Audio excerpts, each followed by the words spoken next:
Thank you, Madam Deputy Speaker. During the Brexit referendum, the Prime Minister promised that nothing would change for EU citizens in the UK. Yet everything has changed, as millions of people who had settled here have had to apply for permission to remain in their homes and their jobs.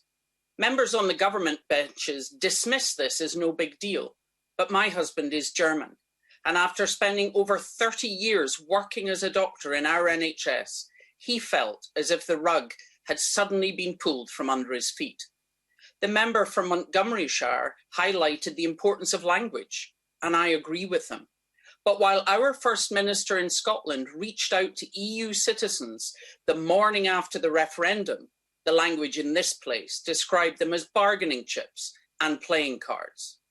The most upsetting for him was when the former Prime Minister described EU citizens as queue jumpers, implying they had somehow cheated the immigration system to settle here.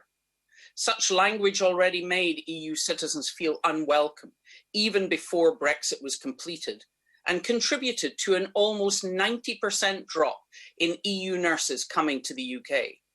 A loss the 4 national health services could ill afford, especially with the challenges of this last year.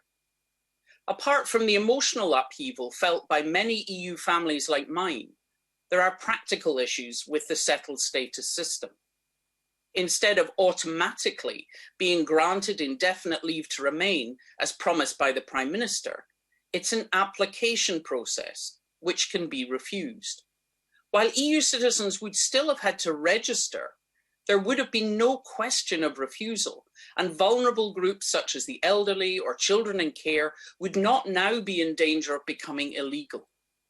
Only 2% of applications have been refused outright, but that's over 100,000 people, and 43% have only been granted the much less favourable pre-settled status, often despite living in the UK for many years.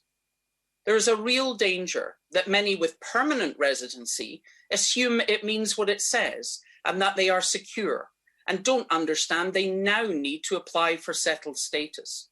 Women in particular can struggle to gain full settled status if, due to caring responsibilities, they don't have an unbroken tax record.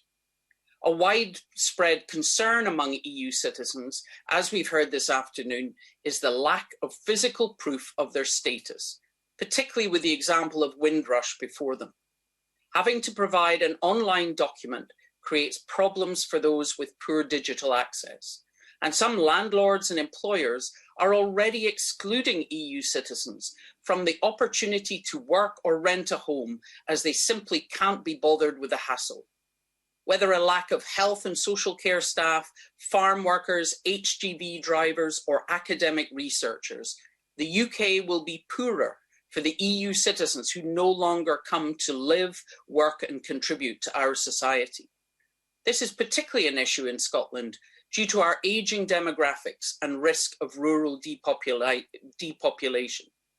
The UK government's dismissal of Scottish requirements simply highlights the need for Scotland to be able to set our own immigration policies. And the members opposite who dismiss that simply ignore the fact that Ireland still has freedom of movement. Freedom of movement was the biggest benefit of EU membership we all gained as individuals, and it worked in both directions. We have had the right to live, love, work or study in any one of 31 countries, yet have taken it away from the younger generation. While EU citizens here contribute to our public services, communities and economy, as well as being our family, friends and neighbours. So despite the Prime Minister's original Brexit promises, I can tell you many EU citizens do not feel secure in the UK, but rather feel unwelcome and unsettled.